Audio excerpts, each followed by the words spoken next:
In 1 Corinthians chapter 15, verse 14, Paul says that if Christ has not been raised, your faith also is vain. That's a premise that Paul states negatively. If this is not the case, is the way he words that. But the converse of that is true as well. Since Christ is raised, your faith is confirmed.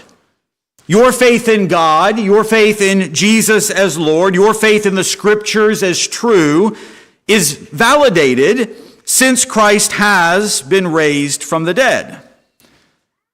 One of the points that becomes very clear when we start reading and studying the New Testament is that the resurrection of Jesus is the central point on which the whole gospel, all of salvation, and everything in eternity hangs. If true, if the resurrection is real, then Christianity is right. And if the resurrection is false, which is the point that Paul makes, then Christianity is wrong. Now, there are a lot of really compelling reasons to believe that Jesus truly came back to life. Historical accounts, both in the Bible, the Gospels themselves, books like Acts and 1 Corinthians and other documents in the Bible, and historical accounts outside of the Bible, records of ancient historians and other writers and things like that. These historical accounts, both inside and outside of the Bible, record several important details when it comes to the resurrection of Jesus. These are some of them. First, the historical detail is recorded in history that Jesus did die. The detail is recorded that he was buried in a prominent tomb. There's a fact that these historical documents relay to us that 3 days later the tomb was empty. For some reason, it was empty.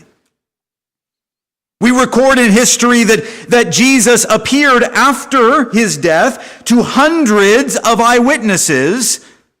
And a fifth interesting fact that's recorded in history is that there was never a dead body produced.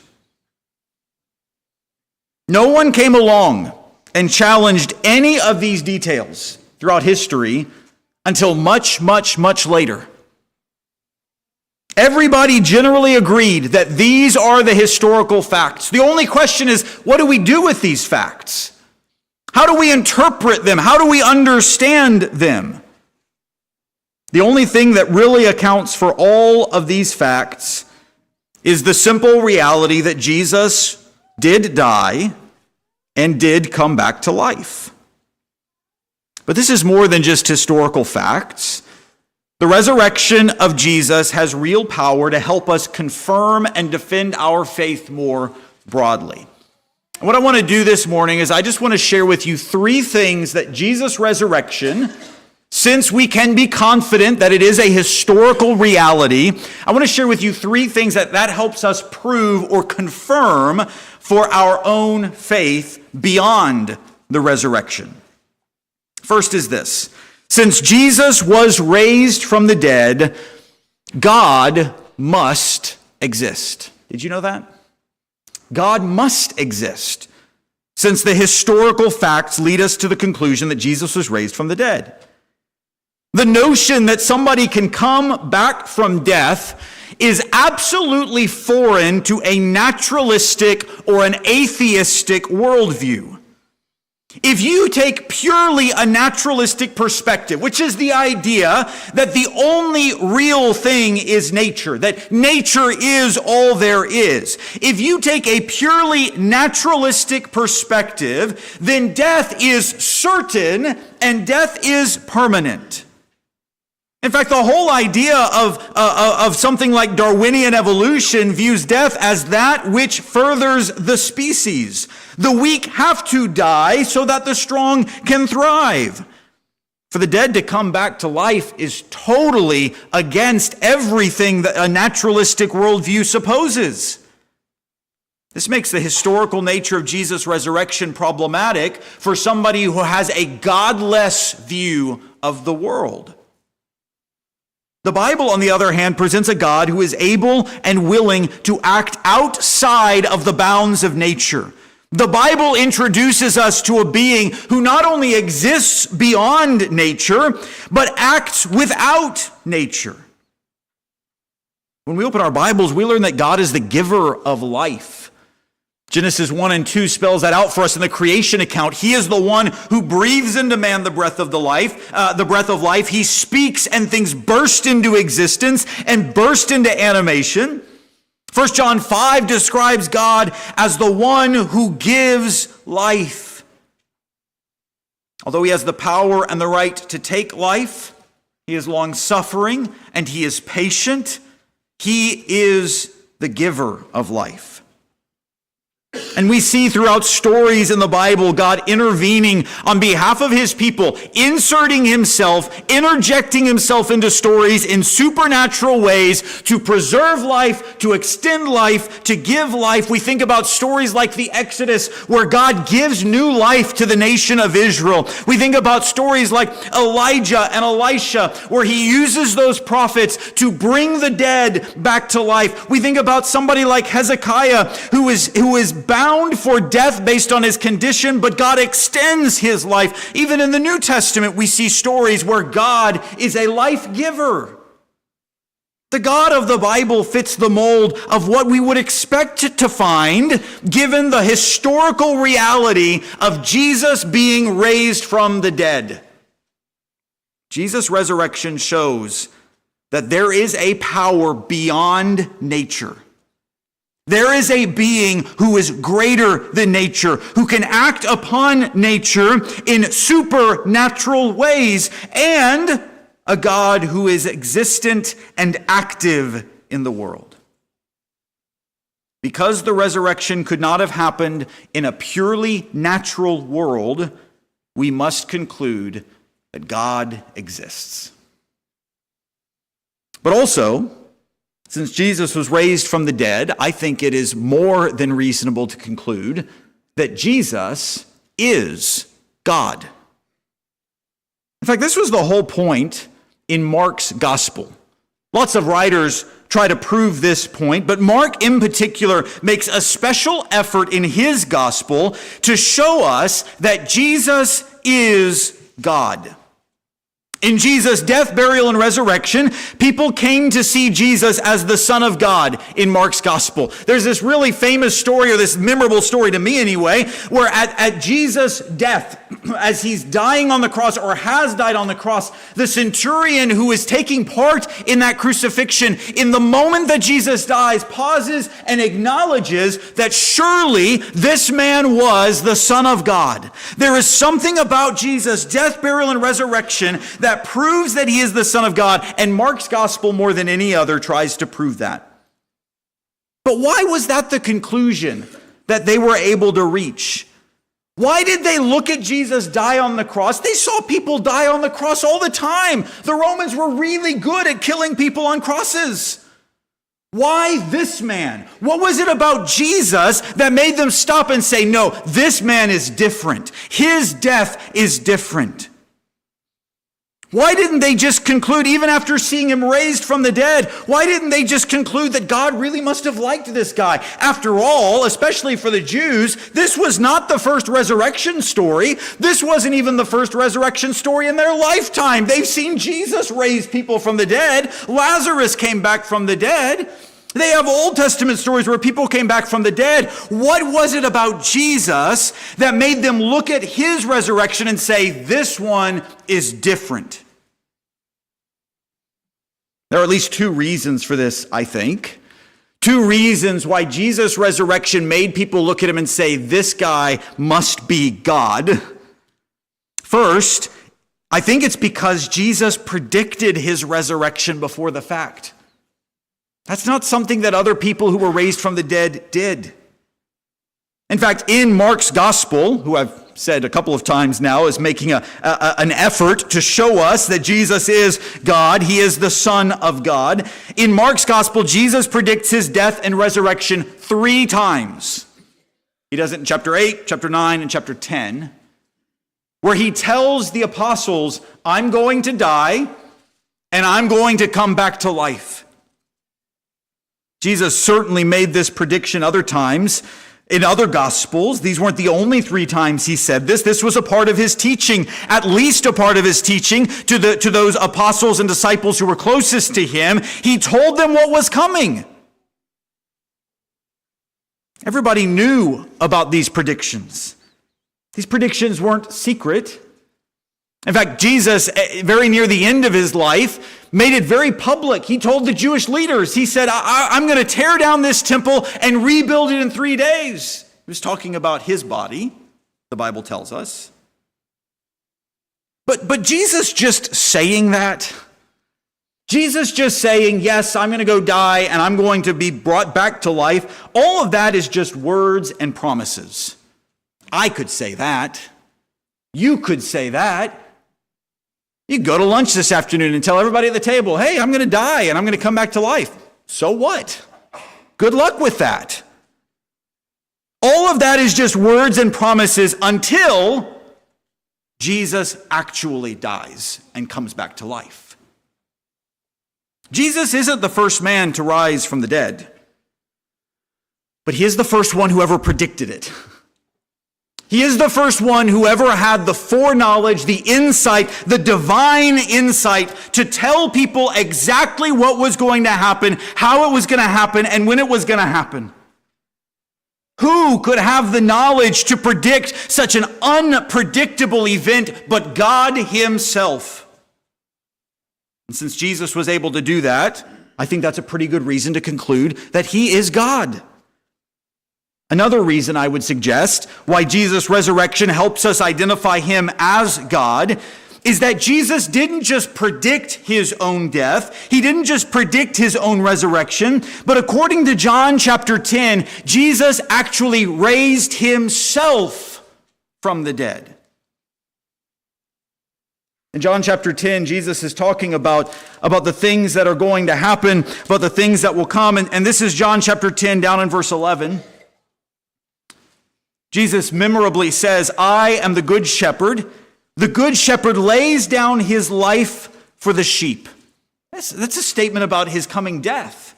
He says, I'm going to give myself up. But I want you to skip down a little ways down to verse 17 with me and listen to how Jesus ends this conversation. He says, I'm the good shepherd. I'm going to lay down my life. He says, verse 17, for this reason the Father loves me, because I lay down my life so that I may take it again. No one has taken it away from me, but I lay it down on my own initiative. I have authority to lay it down, and I have authority to take it up again. This commandment I received from my Father. Jesus didn't just have it within himself to predict his death and resurrection. Jesus had it within himself to give his life and to take it back for himself. By the way, right after this conversation in John chapter 10, there's no wonder that the Jews listening to him accused him of blasphemy. Why? Because he's claiming to be able to do something that only God is able to do. What makes this so significant is that there is only one who has the power to act outside of nature. There is only one who has the power to reverse death. There is only one who has the power to give life, and that is God. Jesus did all of this when he took his life back for himself in the resurrection. Jesus is God. His resurrection shows that he is who he said he was. He is God in the flesh. Because he is raised, he validated his claims and demonstrated his power, that his power is that of God. Let me make one more observation for us this morning. Since Jesus was raised from the dead, the Bible is true. Since Jesus was raised from the dead, the Bible is true. There's a funny thing about Jesus being God. As God, he gets to say what is true and what is not true. There's one writer and speaker, I like to listen to his lectures, and he has Q&A sessions, and he made sort of this funny quip, and I like it. He said, I have a policy of listening to people who come back from the dead. And so when Jesus comes back from the dead, proving his power, proving his deity, proving that he is God in the flesh, when he says something, it would behoove us to listen to him, to accept the things that he says. And if I can just point out, there's a lot of things that Jesus says that we should listen to, by the way, because he came back from the dead. But let me point out one crucial claim of Jesus. One thing that he said over and over and over again. Jesus made the claim that the Bible is inspired by God and is authoritative. That's something Jesus claimed to be true. Jesus spoke this way about the Old Testament. For instance, in John chapter 10 and verse 35, where he talks about how the law can't be broken. He's talking about the authority of it, the lasting impact of it. Jesus used the old law, the Old Testament, as we would call it, in Luke chapter 24, verse 27, when he began to describe from all of Moses' writings and the Psalms and everything in the prophets about who he was. He turned to those things and used them and acknowledged them as authoritative writings. He spoke this way about his own words, the things that he was saying and doing. In John 14, verses 10 and 11, he says that my words are from the Father. Jesus spoke this way about the apostles' writings when he said that he would guide them into all truth through the Holy Spirit, who he would give for their help. In John 14, 25 to 26, he said, listen to these guys. They're going to be speaking the truth. Since Jesus is God, proven so by the resurrection, we would do well to adopt his view of Scripture and make it our own. I see Jesus' resurrection proves that the Bible is inspired and that we must follow its guidance. This means understanding the value of God's book in our lives and in the lives of others. It means spending time to understand it. And most importantly, it means conforming our lives to match the guidelines presented in Scripture. The resurrection has great apologetic value. The resurrection helps us confirm things about our own faith. And if we can look at the historical documentation of the reliability for the resurrection as a historical fact, which, by the way, I believe that the historical facts line up very, very well. That it helps us be reasonable in the way that we understand the historicity of the resurrection. When we can acknowledge that the resurrection is true historically, it helps us confirm and defend our faith in other ways. Since Jesus has been raised, God exists. Since Jesus has been raised, he is God. And since he has been raised, we should take his word that the Bible is true.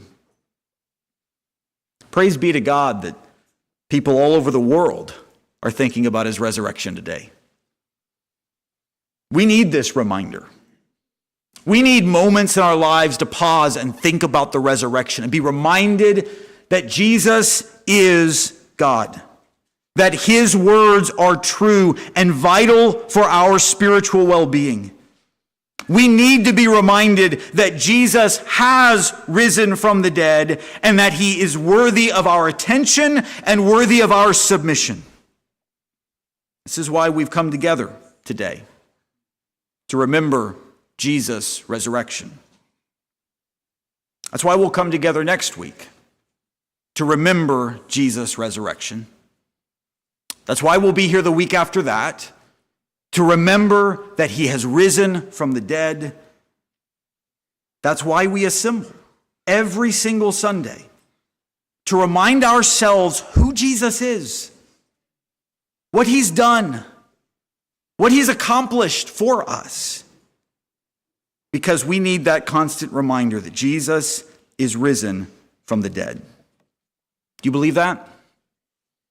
Do you believe that Jesus has risen from the dead? If you do, then you have to decide whether you're willing to accept him on his terms, whether you're willing to acknowledge him as the Son of God, whether you're willing to submit to him.